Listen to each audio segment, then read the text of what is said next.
Students, आज हम इकट्ठे हुए हैं इतिहास के उस महान एक्सपेरिमेंट को समझने के लिए जिसने आइंस्टीन को नोबेल प्राइज़ तक पहुंचाया, जिसका नाम है फोटो इलेक्ट्रिक इफ़ेक्ट।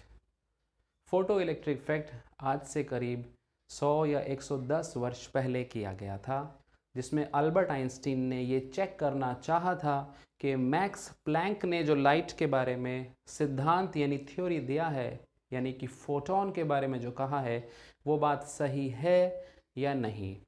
यानी इसमें लाइट को यूज़ किया जाता है और उसे किसी सर्किट में अप्लाई करके उसका प्रभाव पड़ा जाता है। इसलिए इस एक्सपेरिमेंट का नाम है फोटो इलेक्ट्रिक इफ़ेक्ट। फोटो का मतलब लाइट से है और इलेक्ट्रिक मतलब करंट ही उसका प्रभाव होगा। So let's come to the basic explanation of this experiment. Ejection of electrons यानी इलेक्ट्रॉन का रिलीज होना फ्रॉम ए मेटल सरफेस, किसी मेटल की सतह पर से इलेक्ट्रॉन का बाहर आना due to incidence of light, यानी जब उस पर कोई लाइट शाइन की जाएगी, यानी उसके ऊपर लाइट को गिराया जाएगा, राइट। तो ऐसी लाइट से जब इलेक्ट्रॉन बाहर आएंगे तो उस इफेक्ट को नाम दिया गया था फोटो इलेक्ट्रिक इफेक्ट। अब देखिए, इसको जब किया जाता है उसका एक्सपेरिमेंटल सेटअप कैसे होता है। इसमें एक ग्लास का चैम्बर है जो आप देख रहे हो डॉटेड लाइन से बनाया गया है। इसके अंदर कोई गैस नहीं भरा गया है, इट इज़ कंप्लीटली वैक्यूम। यहाँ पर एक मेटल है जिसको तिरछा काटा गया है ताकि लाइट उस पर ठीक से गिर सके, और उसे बैटरी के नेगेटिव टर्मिनल से कनेक्ट किया गया है जिसका नाम कैथोड होगा। और यहाँ पर दूसरा मेटल का टुकड़ा है जिसको बैटरी के पॉजिटिव टर्मिनल से कनेक्ट किया गया है जिसका नाम एनोड होगा। So what is the role of cathode and anode? Okay, since cathode is connected to the negative terminal of the battery, तो एक तरह से वो इलेक्ट्रॉन का रिच सोर्स होता है। यानी इलेक्ट्रॉन मेटल में हमेशा रहते हैं, बट नेगेटिव की वजह से वो बिल्कुल रिलीज होने के लिए रेडी हैं, और जब इलेक्ट्रॉन निकलेंगे तो वो बाहर वैक्यूम में आ जाएंगे। ध्यान से देखिए, इसमें कोई वायर कनेक्टेड नहीं है अंदर, यानी इलेक्ट्रॉन जो निकलेंगे वो हवा में, मुझे हवा नहीं कहना चाहिए, वो वैक्यूम में आ जाएंगे, जिसको एनोड अपनी तरफ आकर्षित करके सर्किट के रास्ते वापस कैथोड तक पहुंचा देगी। और आप देख पा रहे हैं इलेक्ट्रॉन का फ्लो ये रेड कलर से मार्क किया गया है। इस तरह से इस सर्किट में एक करंट बनेगा जो लाइट की वजह से बना है, इसलिए ऐसे करंट का नाम होगा फोटो करंट, राइट। और हम ये चीज़ साइंस में जानते हैं कि करंट की दिशा इलेक्ट्रॉन से ऑपोजिट होगी। सो करंट को यहाँ पर ब्लैक एरो से डिनोट किया गया है। ओके, इलेक्ट्रॉन तो आंखों से दिखाई देता ही नहीं है और ना ही कभी दिखाई दे सकता है, तो उसे कैसे मेजर किया कि इलेक्ट्रॉन इस वायर में आया है? उसके लिए आइंस्टीन ने एक यंत्र लगा रखा है, करंट को नापने की मशीन, जिसे एमीमीटर कहा जाता है। तो इस मशीन में सिग्नल के थ्रू या उसमें जो भी कोई रीडिंग है उसके थ्रू आइंस्टीन ये पता लगा लेगा कि लाइट की वजह से कितना करंट आया। तो इस तरह की गतिविधि को पूरा पढ़ने के बाद आइंस्टीन ने लाइट द्वारा दी गई एनर्जी को इलेक्ट्रॉन के अंदर ट्रांसफ़र किया और उसे करंट के रूप में स्टडी किया, और इस एक्सपेरिमेंट से आइंस्टीन ने मैक्स प्लैंक की थ्योरी को वेरीफाई किया। अब आइए चलते हैं इम्पॉर्टेंट की टर्म्स में। फोटो इलेक्ट्रिक इफेक्ट एक्सपेरिमेंट पढ़ने के लिए आपको कुछ बातें अच्छी तरह समझनी होगी। तो सबसे पहली चीज़ देखिए, work function. Work function typical नाम लगता है, but it is defined as the minimum energy required to remove, यानी कि strike out an electron from a metal surface. आप ये जानते ही हैं, दुनिया में कहीं भी कोई इलेक्ट्रॉन अगर है और वो किसी मैटर के अंदर है, यानी कि जैसे मेटल भी एक मैटर ही है, तो वो उसमें कोई ना कोई अट्रैक्टिव फोर्स से बंधा होगा, यानी उसे निकालने के लिए हमें उसे कुछ एनर्जी तो देनी ही होगी। तो वो एनर्जी लाइट द्वारा यहाँ दी जा रही है। तो सवाल उठता है कि कितनी एनर्जी मेटल को दी जाए कि इलेक्ट्रॉन बाहर आ जाए। तो उसका एक मिनिमम लेवल तय किया गया है, कट ऑफ, जिसे वर्क फंक्शन कहा गया है। यानी लाइट के अंदर ये एनर्जी अगर होगी तो लाइट इलेक्ट्रॉन को बाहर खींच के कर देगी और वो फिर एनोड में समा जाएगा। दूसरी चीज, स्टॉपिंग पोटेंशियल। पहले यहाँ चलिए, जब इलेक्ट्रॉन मेटल से बाहर आ जाएंगे उसमें अलग अलग तरह की काइनेटिक एनर्जीज होंगी। कुछ इलेक्ट्रॉन मेटल की सरफेस से निकले होंगे जो सबसे तेज चल रहे होंगे, और कुछ इलेक्ट्रॉन मेटल के अंदर से भी खींचे जाएंगे जो डेफिनेटली थोड़ा स्लो चल रहे होंगे। या ऐसा भी हो सकता है इलेक्ट्रॉन निकलते टाइम अपनी एनर्जी को दाएं बाएं टक्कर में लूज कर देगा, यानी वो फास्टेस्ट एनर्जी को अचीव नहीं कर पाएगा। तो इसका प्रभाव क्या होगा? इसका ये प्रभाव होगा, यहाँ जितने इलेक्ट्रॉन निकलेंगे उसमें एक काइनेटिक एनर्जी का रेंज बन जाएगा, जिसमें सबसे तेज इलेक्ट्रॉन को रोकने के लिए एनोड को रिवर्स डायरेक्शन में एक वोल्टेज यूज करनी पड़ेगी। रिवर्स क्यों? तो पहले मैं रिवर्स का साइन दिखाता हूं। आप ये एरो देख रहे हैं, इस एरो का मतलब है ये जो वोल्टेज है ये बदली जा सकती है, क्योंकि आइंस्टीन को ये भी पता लगाना है कि जो इलेक्ट्रॉन बाहर आ गए हैं उसमें सबसे तेज इलेक्ट्रॉन कितनी काइनेटिक एनर्जी रखता है। लेकिन मैंने पहले ही कहा था इलेक्ट्रॉन आंखों से दिखाई नहीं देता, तो आइंस्टीन ये कैसे पता लगाएगा कि फास्टेस्ट इलेक्ट्रॉन के पास कितनी एनर्जी है? तो उसने बनाया स्टॉपिंग पोटेंशियल, यानी opposite potential of anode to stop the fastest electron.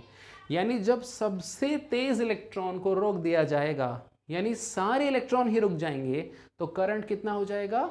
Zero. आप देखिए आइंस्टीन भी हमारे साथ खड़े हैं, तो करंट हो जाएगा जीरो, यानी उसे ही कहेंगे स्टॉपिंग पोटेंशियल। तो स्टॉपिंग पोटेंशियल की हेल्प से आइंस्टीन ये मेजर करेगा कि फास्टेस्ट इलेक्ट्रॉन के पास कितनी काइनेटिक एनर्जी थी। अब सवाल उठता है इस एक्सपेरिमेंट में होने वाली ऑब्जर्वेशन को कैसे एक्सप्लेन किया जाए। तो पहले आइंस्टीन के माइंड में चलते हैं और देखते हैं उसके माइंड में किस तरह का महाभारत चल रहा है। तो आइए चलते हैं। एक तरफ है कौरव सेना, यानी कि wave theory of light. Wave theory ये कहेगी कि लाइट के अंदर एनर्जी लगातार बहती हुई आ रही है जो इलेक्ट्रॉन को मिलेगी और वो बाहर आएगा। लेकिन इस बात को जरा ध्यान से समझिए, अगर लाइट में एनर्जी लगातार आ रही है यानी कंटिन्यूअसली वो इलेक्ट्रॉन को मिल रही है, तो इसका ये मतलब होगा हर तरह की light, any kind of light can cause photo electric emission.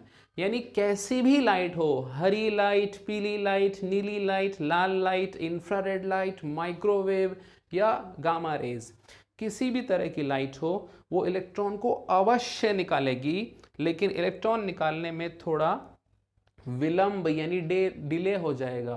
क्यों? क्योंकि लाइट की एनर्जी लगातार मिल रही है, तो इलेक्ट्रॉन को एनर्जी रिसीव करने में थोड़ा टाइम तो लगेगा। लेकिन आइंस्टीन ने यह पाया ऐसा है ही नहीं। पहला पॉइंट, सारी लाइट फोटो इलेक्ट्रिक एमिशन नहीं कर सकती, और दूसरा, जब भी फोटो इलेक्ट्रॉन निकलता है तो वो इंस्टेंट निकलता है, यानी डिले नहीं होता। हालांकि नैनो सेकंड का थोड़ा समय लगता है, बट हमारी ऑब्जर्वेशन के हिसाब से डिले नहीं। यानी कौरव सेना तो हार गई, यानी wave theory photo electric effect को नहीं समझा पाई। यहां पर पांडव सेना यानी मैक्स प्लैंक की थ्योरी काम आई। आप देख रहे हैं ये तीन पांडव तो हैं, नकुल सहदेव अभी विश्राम कर रहे हैं। तो अगर फोटोन इलेक्ट्रॉन पर आते हैं और आइंस्टीन ये कह रहा है इसमें एक फोटोन ही काफ़ी होगा इलेक्ट्रॉन को निकालने के लिए, यानी जब वो फोटोन इलेक्ट्रॉन को टकराएगा तो वो पूरा एनर्जी ट्रांसफर कर देगा एक इंस्टेंट में। यानी इलेक्ट्रॉन अगर उस एनर्जी को वर्क फंक्शन से ज़्यादा एनर्जी मिल जाती है तो वो बाहर आ जाएगा, नहीं तो वो फोटोन वेस्ट हो जाएगा। यानी इंस्टेंट भी हो गया और थ्रेशोल्ड भी आ गई। थ्रेशोल्ड मतलब सारी लाइट फोटो इलेक्ट्रिक एमिशन नहीं कर सकती, केवल वही लाइट फोटो इलेक्ट्रिक एमिशन कर सकती है जिसके पास कम से कम इतनी फ्रीक्वेंसी के बराबर फ्रीक्वेंसी है। और हम बाद में देखेंगे ये फ्रीक्वेंसी वर्क फंक्शन से रिलेटेड है। और यहाँ दूसरी समस्या भी सॉल्व हो गई कि जब इलेक्ट्रॉन निकलता है तो वो डिले नहीं करता, इंस्टेंटली वो निकल जाता है। यानी प्लैंक थ्योरी आइंस्टीन के एक्सपेरिमेंट में बिल्कुल सटीक साबित हुई। अब इसे प्रमाण चाहिए। आगे बढ़ते हैं। एक्सप्लेनेशन। मान लीजिए लाइट के अंदर फोटोन है एच न्यू एनर्जी का, और उसके पास वर्क फंक्शन के बराबर या उससे ज़्यादा एनर्जी है, तो ऐसा फोटोन इलेक्ट्रॉन को बाहर खींचने में सफल हो जाएगा। और दूसरे केस में देखिए, अगर लाइट के अंदर फोटोन में उतनी एनर्जी नहीं है तो वो अपनी टक्कर को वेस्ट करवा देगा और उससे कोई इलेक्ट्रॉन नहीं निकल पाएगा। और ये जो वर्क फंक्शन है यही फाइनली थ्रेशोल्ड फ्रीक्वेंसी के साथ लिंक किया जाएगा। यानी वर्क फंक्शन के बराबर एनर्जी जब लाइट के अंदर ट्रांसफ़र की जाए या उसको रिलेट किया जाए तो एक फ्रीक्वेंसी मिलेगी जिसे हम कहेंगे थ्रेशोल्ड फ्रीक्वेंसी। और आप इसे अपने लेवल पर थ्रेशोल्ड वेवलेंथ में भी कन्वर्ट कर सकते हो। बट इस एक्सपेरिमेंट को समझने के लिए सिर्फ फ्रीक्वेंसी ही सोचिए। तो अब तक हमने जितनी बातें की वो कुछ इस तरह से थी। लाइट इलेक्ट्रॉन पे गिर रही है, वो उसको एनर्जी दे रही है और वो उसको एक झटके में एनर्जी देती है। ये बात फोटोन की हुई। और यदि उसमें मिनिमम एनर्जी है यानी उसमें एक मिनिमम फ्रीक्वेंसी है तब ही ये संभव होगा। तो फोटो इलेक्ट्रिक इफेक्ट प्लैंक की थ्योरी पर पूरा ठप्पा लगा देता है। अब फॉर्मूले में चलते हैं। जो इलेक्ट्रॉन सबसे तेज चल रहा है उसके पास एनर्जी है जो उसे लाइट से मिली -φ, यानी जितना खर्चा उसने मेटल से निकलने में कर दिया। भाई आपने उसे 10 एनर्जी दी और उसने 2 एनर्जी कंज्यूम कर ली बाहर आने में, तो उस पर कितनी हुई? 8। तो बिल्कुल इसी तरह से फोटोन की एनर्जी जो इलेक्ट्रॉन को मिली एक झटके में मिली, और φ उसका वो एनर्जी था जो उसे मेटल से टूटने में हेल्प किया। अब उसकी पॉकेट में एनर्जी बची है ke मैक्स। ke मैक्स इसलिए क्योंकि φ इलेक्ट्रॉन को निकलने का मिनिमम एनर्जी है, तो ये उसकी मैक्सिमम काइनेटिक एनर्जी होगी। और जब आप φ को h न्यू नॉट रख देंगे तो आप इसे कॉमन ले सकेंगे, और जब आप काइनेटिक एनर्जी को वोल्टेज में ट्रांसफर करोगे तो you can shift E over there. So we have the final relation of stopping potential in terms of H, E, frequency and threshold। यही वो लीनियर इक्वेशन है जिसको आइंस्टीन ने एक ग्राफ में प्लॉट करके दिखाया था। और आइंस्टीन ने उस ग्राफ के स्लोप द्वारा जब कैलकुलेशन की तो वो एकदम आश्चर्यचकित हुए कि इसके स्लोप में वही वैल्यू आ रही है जो श्री मैक्स प्लैंक ने दी थी। यानी आइंस्टीन यहाँ पर मैक्स प्लैंक की थ्योरी को पूरी तरह से समझा पाए हैं। आप देखिए आइंस्टीन कितने खुश नज़र आ रहे हैं और इसी से उन्हें नोबेल प्राइज़ दिया गया है। आई होप कि आपको भी एक दिन मिलेगा। Thank you very much.